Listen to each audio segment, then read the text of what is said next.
an suy rồi khắp bụi làm phê đóa anh lên nghe cả thiên lái niềm tu sắc mê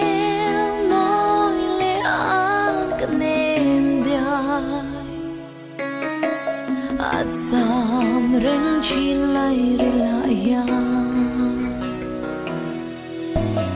anh suy rồi có bụi làm phê đóa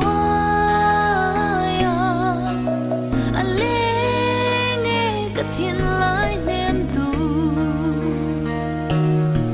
sắc mê môi lệ an cả niềm đai sam reng chin lại lại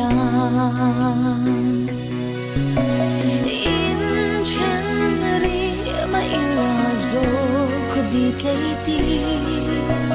ý vốn sẽ lắng ô cần tiêm thu đi dùng khá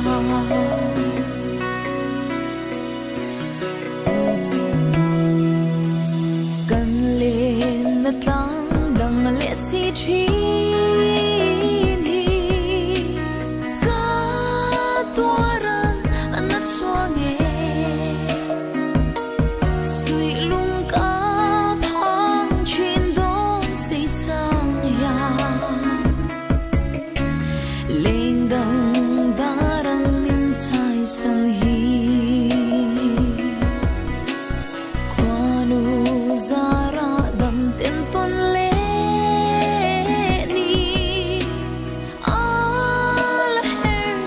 lệ mà